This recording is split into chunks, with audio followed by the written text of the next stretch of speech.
Hi, is me Prince. എല്ലാവർക്കും black table YouTube ചാനലിൻ്റെ പുതിയ വീഡിയോയിലേക്ക് സ്വാഗതം. എന്തുണ്ട് വിശേഷങ്ങൾ? എല്ലാവർക്കും സുഖമല്ലേ? എല്ലാവരും ഹാപ്പിയല്ലേ? ഹാപ്പി ആയിട്ടിരിക്കുക. Anything open life first go on always പോസിറ്റീവായി.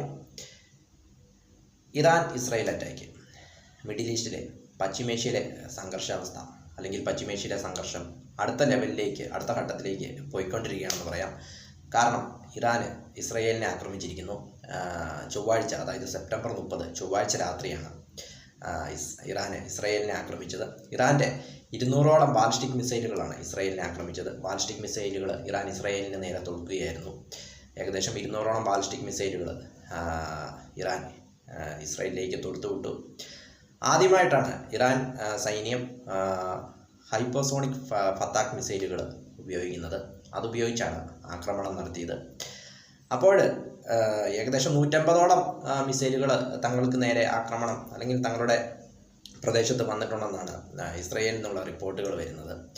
ഏതായാലും പശ്ചിമേഷ്യയിലെ സംഘർഷം എന്നത് അടുത്ത ഘട്ടത്തിലേക്ക് പോയിക്കൊണ്ടിരിക്കുകയാണെന്ന് പറയാം. രാത്രിയാണ് ആക്രമണം നടത്തിയത്. അതുകൊണ്ട് തന്നെ ആളപായമില്ല.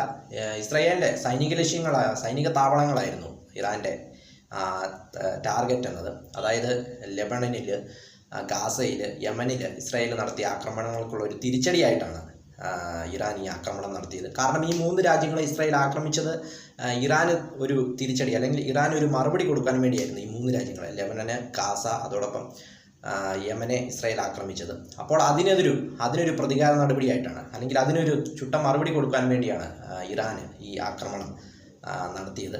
അപ്പോൾ ഇതിനെതിരെ ശക്തമായി തിരിച്ചടിക്കുമെന്ന് ഇസ്രായേൽ പറഞ്ഞിട്ടുണ്ട്. അപ്പോൾ കാര്യങ്ങളുടെ പോക്ക് എങ്ങോട്ടാണെന്ന് വെച്ചാൽ പശ്ചിമേഷ്യ ഇനിയും വീണ്ടും വൻ ഭരിതമാകുമെന്ന കാര്യത്തിൽ യാതൊരു സംശയമില്ല. കാരണം ഇസ്രായേൽ തിരിച്ചടിക്കാൻ തുടങ്ങിക്കഴിഞ്ഞാൽ അത് മാരകമായിരിക്കും.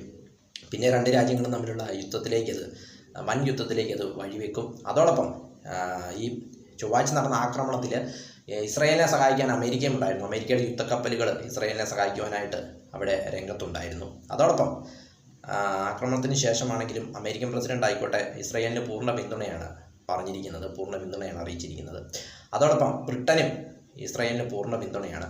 അപ്പോൾ വീണ്ടും ഇസ്രായേൽ തിരിച്ചടിക്കാൻ തുടങ്ങിക്കഴിഞ്ഞാൽ വീണ്ടും അമേരിക്കയും ബ്രിട്ടനും ഒക്കെ ഇസ്രായേലിനോട് ചേരും. അങ്ങനെ അത് വീണ്ടും വേറൊരു ലെവലിലേക്ക് യുദ്ധങ്ങളൊക്കെ പശ്ചിമേഷ്യയിൽ പോകാൻ ചാൻസ് ഉണ്ട്. ഒരു തേർഡ് വേൾഡ് വാറിലേക്കാണ് പോകുന്നതെന്ന് ആണ് നമുക്കൊരു സംശയം വരുന്നതെന്ന് പറയാം. ഏതായാലും പശ്ചിമേഷ്യ വൻ സംഘർഷ രീതിയിലേക്ക് പോവുകയാണ്. ഇറാൻ ഉറപ്പായിട്ടും ഇസ്രായേൽ തിരിച്ചടിക്കുമെന്നാണ് ഇസ്രായേൽ പ്രധാനമന്ത്രി ബെഞ്ചമിൻ പറഞ്ഞത്. കനത്ത വില ഇറാൻ നൽകേണ്ടി വരുമെന്നാണ് ഇസ്രായേൽ അറിയിച്ചത്. വാർത്താ സമ്മേളനത്തിൽ ഇസ്രായേലിൻ്റെ പ്രധാനമന്ത്രി ബെഞ്ചമിൻ നെതന്യാഹു പറഞ്ഞത്. ഏതായാലും ഇറാന് ഇന്ത്യയോടും ആവശ്യപ്പെട്ടിട്ടുണ്ട്. അതായത് ഇന്ത്യൻ പ്രധാനമന്ത്രി നരേന്ദ്രമോദി, അതായത് ഇസ്രായേലും ഇന്ത്യയും തമ്മിലുള്ള നല്ലൊരു സൗഹൃദമാണ്. അപ്പോൾ ഇസ്രായേലിനോട് യുദ്ധം അവസാനിപ്പിക്കണമെന്ന് ഇന്ത്യ പറയണമെന്ന് ഇറാന് ഇന്ത്യയോട് പറയുകയുണ്ടായി. ഏതായാലും ലോകരാജ്യങ്ങളിൽ വമ്പന്മാരെല്ലാം ഇസ്രായേലിന് കൂടെയുണ്ട് എന്നതാണ് ഇസ്രായേലിൻ്റെ ഒരു ധൈര്യം എന്ന് പറയുന്നത്. ചുറ്റുമുള്ള രാജ്യങ്ങളെല്ലാം അവരിങ്ങനെ ആക്രമിച്ചുകൊണ്ടിരിക്കുകയാണ്.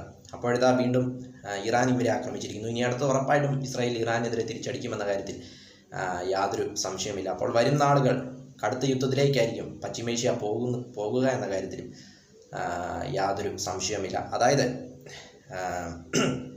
ഗാസയിലും അതോടൊപ്പം ലെബനനിലെയും ഹിസ്ബുള്ള തീവ്രവാദികളെ ഇസ്രായേൽ തെരഞ്ഞുപിടിച്ച് ആക്രമിച്ച് കൊല്ലുകയായിരുന്നു. അതായത്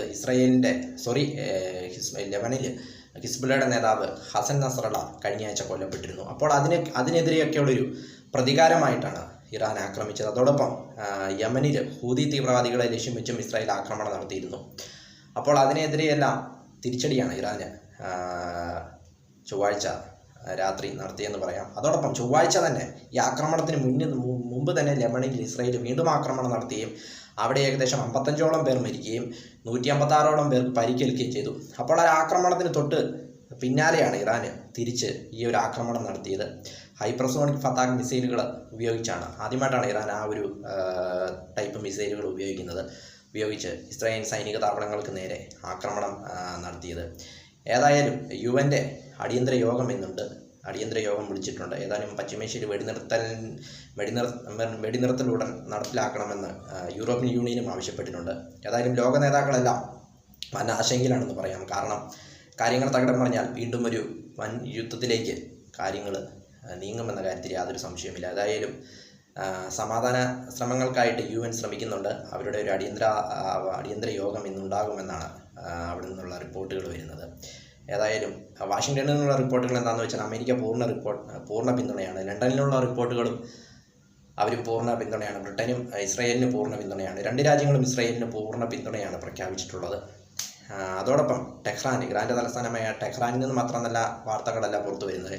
ഇസ്രായേൽ തിരിച്ചടിച്ചാൽ അതിനും മാരകമായിട്ട് തങ്ങൾ തിരിച്ചടിക്കുമെന്നാണ് ഇറാനും പറയുന്നത്. ഏതായാലും പശ്ചിമേഷ്യ വൻ സംഘർഷത്തിലേക്ക് പോവുകയാണ് എന്ന കാര്യത്തിൽ യാതൊരു സംശയവുമില്ല. വീഡിയോ ഇഷ്ടപ്പെട്ടാൽ ലൈക്ക് ചെയ്യുക, ഷെയർ ചെയ്യുക, കമന്റ് ചെയ്യുക, സബ്സ്ക്രൈബ് ചെയ്യുക. വീണ്ടും പുതിയ വീഡിയോയിൽ കാണാം. അതുവരയ്ക്കും ടേക്ക് കെയർ, ബൈ.